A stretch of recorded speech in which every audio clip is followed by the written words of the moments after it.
We're going to do some two-dimensional force problems here. So one thing that's really important to be familiar with is sine, cosine, and tangent. Make sure you can do that. So our problem-solving steps for this, we're going to first establish a system and draw a force diagram or a free body diagram. Then we need to establish positive x and y directions. If any forces are not exactly up, down, left, or right, we're going to break them into components, which is the new step. We've done everything else in this, but the new step is that sometimes we're going to have forces that aren't exactly up, down, left, or right. So we'll have to break them into components. Write a net force equation for the y direction, write a net force equation for the x direction, set net force equal to mass times acceleration. And if acceleration is 0, then you set it equal to 0, and then you solve for unknowns. So here's a quick little thing that I put together where we have force of gravity down, tension this way, and force applied this way. So I would split my applied force into how much it's applying in the x direction and how much it's applying in the y direction.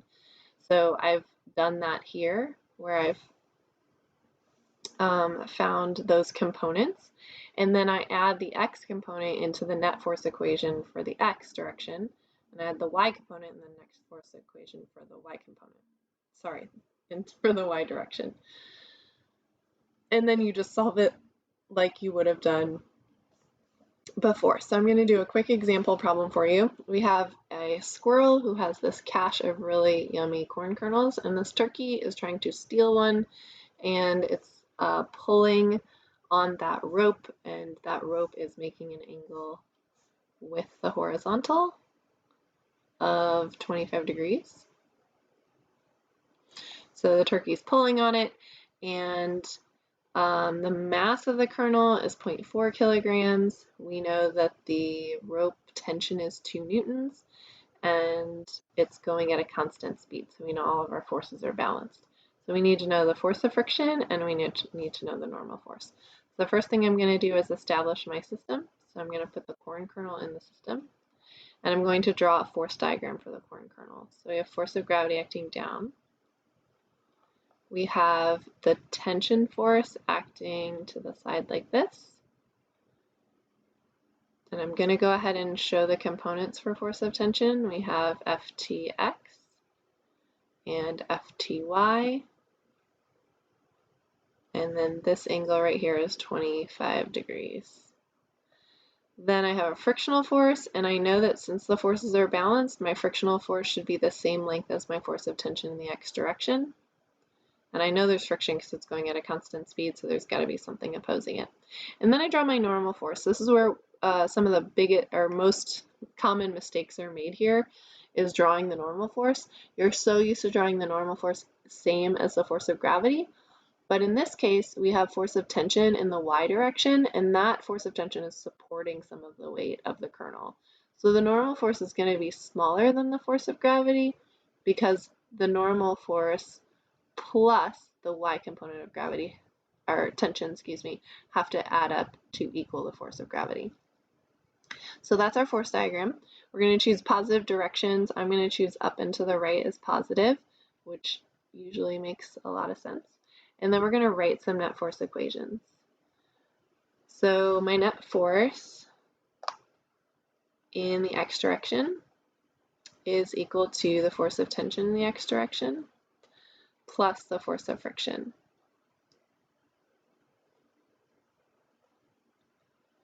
And then my net force in the y direction is equal to the normal force plus the force of tension in the y direction plus the force of gravity. And we'll write those all with vectors.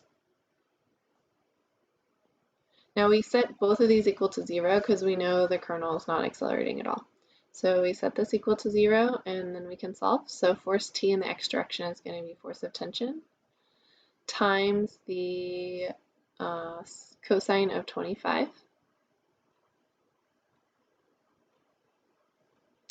And I'm going to go ahead and show that, and then plus force of friction, excuse me.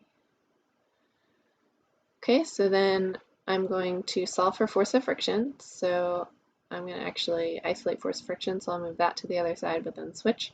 So we've got force of friction is equal to the force of tension times the cosine of 25. And that's going to be negative because I subtracted it. And so we can just solve there. Force of friction equals force of tension, which was 2 newtons, negative 2 newtons, times the cosine of 25 degrees. And that gives us negative 1.81 newtons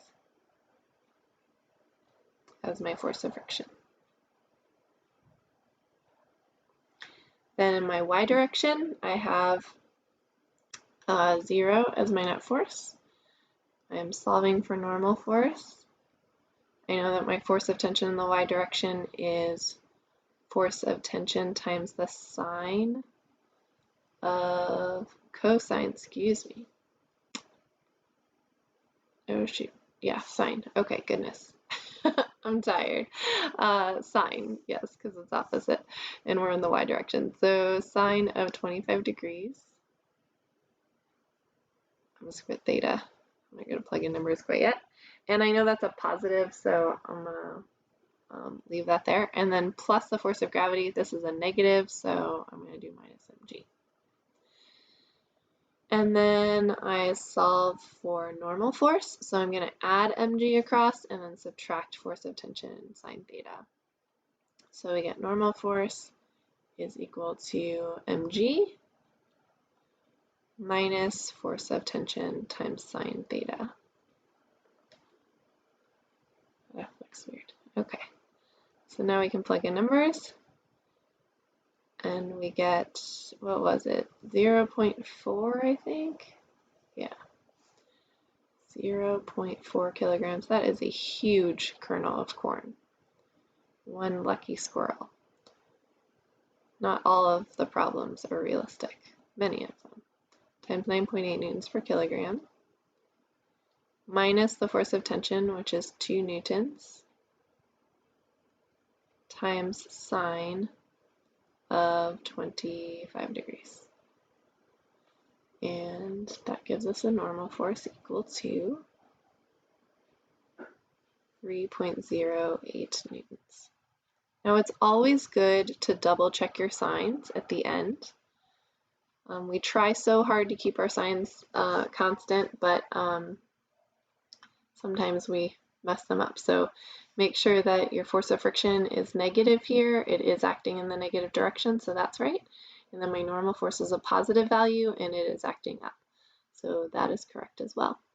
Another way that you could do this, instead of putting your ft sine theta here and solving that part here, another thing that you could do is solve all those things out first. So you could find the number that's equal to the number of newtons for fty and ftx, and then plug those in later. I personally like to keep it in variables as long as you can, or till the very end, because sometimes things will cancel, or it kind of opens your eyes to different things you can do. All right, that's all.